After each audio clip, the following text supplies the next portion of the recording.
오늘의 말씀 마태복음 13장 18절부터 30절 말씀.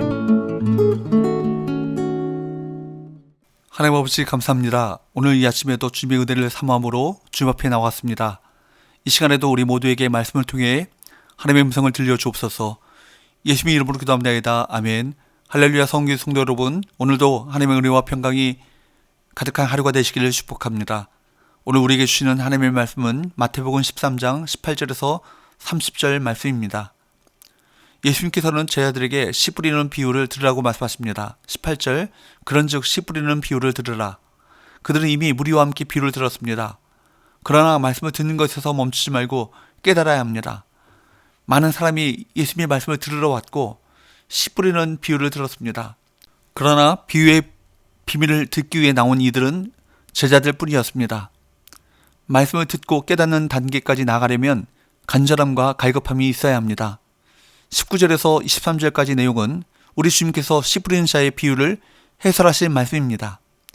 길가는 말씀을 깨닫지 못하는 자를 가리킵니다. 말씀을 깨닫지 못하면 결국 말씀을 빼앗겨 버립니다. 사탄은 이렇게 우리를 실족하게 하는데 적극적입니다. 사탄은 우리가 말씀을 듣고 깨닫는 것을 싫어합니다. 예배 시간에 모든 신자가 말씀을 듣지만 그 중에 말씀을 빼앗기는 이들까지 있다는 사실은 충격적입니다. 말씀을 들을 때 믿음으로 반응해야 합니다. 그러지 않으면 빼앗깁니다. 흙이 얕은 돌밭과 같은 자는 말씀에 반응하기는 합니다. 기쁘게 말씀을 받기도 합니다. 그래서 싹이 나기도 합니다.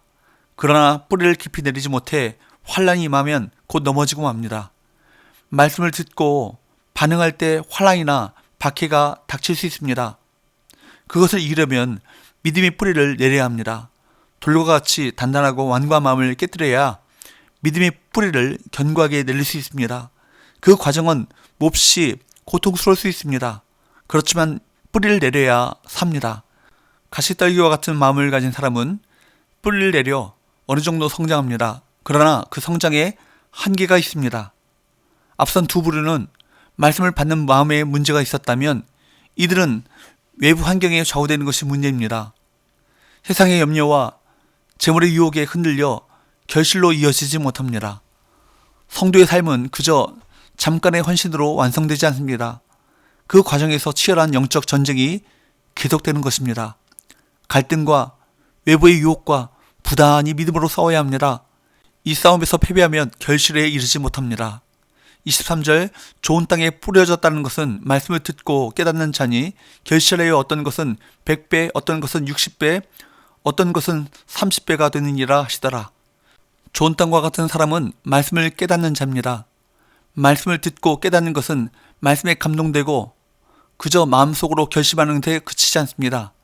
말씀이 내 삶이 되는 것입니다. 말이나 문자로 들어온 말씀이 내 영혼에 체화되어 나의 일상에서 실체로 나타나는 것입니다. 그렇게 할 때 열매가 열립니다. 말씀이 우리 안에 녹아들어야 열매가 맺히는 것입니다. 놀라운 것은 우리의 작은 수고에 100배, 60배, 30배의 열매가 열린다는 것입니다. 이어지는 가라지 비유는 충격적입니다. 가라지 비유는 사탄이 성도 개인을 공격하기도 하지만 공동체를 무너뜨리는 전략도 사용함을 보여주고 있습니다. 24절에서 26절, 예수께서 그들 앞에 또 비유를 들어 이르시되 천국은 좋은 씨를 제 밭에 뿌린 사람과 같으니 사람들이 잘 때에 그 원수가 와서 곡식 가운데 가라지를 덧뿌리고 갔더니 싹이 나고 결실할 때에 가라지도 보이거늘. 여기 주목해야 할 중요한 단어가 하나 있습니다. 그것은 바로 덧뿌리고 갔다라는 표현입니다. 원수가 밤에 와서 가라지를 덧뿌리고 갔습니다.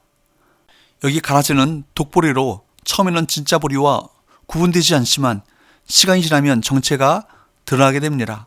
악한 마귀는 우리의 믿음을 무너뜨리고 천국 운동을 방해하기 위해 전략으로 끊임없이 가라지를 뿌려댑니다.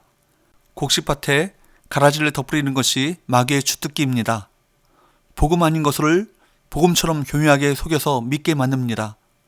겉으로 보이기는 곡식처럼 생겼지만 곡식을 해치고 주인의 밭을 어지럽게 만드는 가라지들을 끊임없이 계속해서 뿌리고 있습니다. 이렇게 곡식들 틈에 덧뿌려진 가라지를 어떻게 해야 할까요?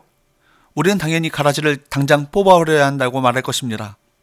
가라지들이 좋은 곡식들을 병들게 하고 예수님이 바친 이 세상을 엉망으로 만들어버리기 전에 온 힘을 다해 그것들을 뽑아버려야 할 것입니다. 우리 중에 누가 가라지인지 잘 살펴보다가 가라지라고 생각되면 내가 가라지가 아니냐, 우리 주님에 바친 교회를 어지럽히고 교회를 힘들게 하는 너희들은 당장 떠나가라 라고 말한다면 정말 속이 시원하겠죠. 그런데 성경을 보십시오. 종들이 와서 주인에게 그러면 우리가 가서 이것을 뽑기를 원하시나이까 라고 물었을 때 주인이 뭐라고 말씀하셨습니까? 29절, 주인이 이르되 가만두라, 가라지를 뽑다가 곡식까지 뽑을까 염려하노라. 주인이 뭐라고 했습니까? 주인은 가만두라고 했습니다. 이 말씀이 이해가 됩니까? 여기서 우리는 가라지를 가만두는 것이 천국의 원리라는 것을 알아야 합니다. 우리 생각에는 말도 안 됩니다. 이 세상 가치관이나 세상의 원리는 당연히 가라지를 빨리 뽑아버리는 것입니다. 성경이 이렇게 설명을 덧붙입니다. 가라지를 뽑다가 곡식까지 뽑을까 염려하노라. 무슨 말입니까? 그것은 주인의 관심이 곡식에 있다는 것입니다. 주인의 관심은 가라지가 아닙니다. 가라지를 뽑는 것은 간단한 일일 수 있습니다. 그런데 주인은 그렇게 하지 말라고 했습니다. 왜 그랬습니까? 그러다가 혹시 곡식이라도 다치면 큰일이기 때문입니다.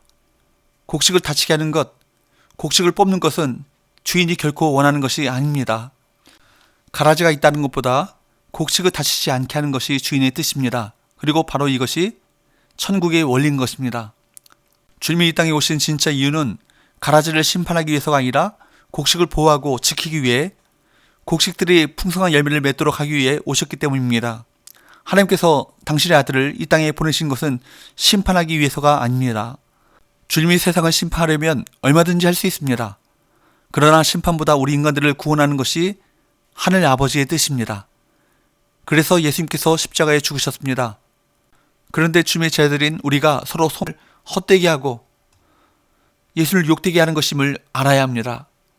주님께서 우리에게 그냥 두라고 하신 또 다른 이유는 가라지를 골라내고 뽑아버리는 일은 우리들의 영역이 아니기 때문입니다.